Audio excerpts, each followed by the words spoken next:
بسم اللہ الرحمن الرحیم۔ ایک دفعہ ماہ رمضان المبارک کی ایک شب جناب امیر المؤمنین علیہ السلام نے رسول خدا کو مدعو کیا۔ حضور نے دعوت قبول کر لی اور خانہ امیر المؤمنین میں روزہ افطار کیا۔ اگلے دن حضرت فاطمہ الزہرا نے دعوت دی اور آپ نے قبول فرما کر روزہ افطار فرمایا۔ پھر امام حسن علیہ السلام نے دعوت دی۔ اس کے بعد امام حسین علیہ السلام نے درخواست کی کہ آپ نے ان شہزادوں کی دعوت قبول فرما کر روزہ ان کے گھر افطار کیا۔ یہ دیکھ کر جناب فضہ نے بھی حضور کو اگلے روز روزہ افطار کرنے کی دعوت دی۔ جب نماز مغربین کے بعد حضور اپنے گھر ہو کر جناب فضہ کے ہاں جانے کا ارادہ کیا تو جبرائیل نے آ کر کہا، یا رسول اللہ، آپ سیدھے جناب فضہ کے مکان پر تشریف لے جائیں، یہ رب جلیل کا حکم ہے، کیونکہ فضہ دروازہ سیدہ پر آپ کی منتظر ہیں۔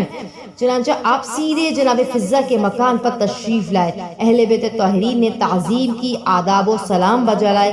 حضرت نے فرمایا، میں آج فضہ کا مہمان ہوں۔ یہ سن کر امیر المؤمنین علیہ السلام نے فضہ سے فرمایا کہ تم نے ہمیں کیوں نہیں بتایا کہ حضور کی دعوت دی ہے؟ ہمیں بتا دیا ہوتا تو ہم کھانے کا انتظام کرتے اور تمہاری مدد کرتے۔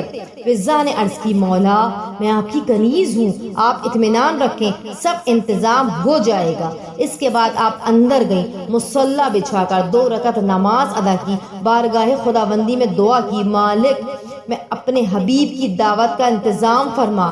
دعا قبول ہوئی، مائدہ آسمانی نازل ہوئی، وہ اسے لے کر باہر آئیں، سب نے طعام جنت تناول فرمایا۔ حضرت نے کھانے کے بعد ارشاد فرمایا، الحمدللہ، خدا نے مریم بنت عمران کی طرح میری بیٹی کی کنیز کو بھی جنت سے طعام منگوانے کا شرف حاصل کیا ہے۔ بحوالہ کتاب مصائب القلوب، ریاض القدس، طبع ایران۔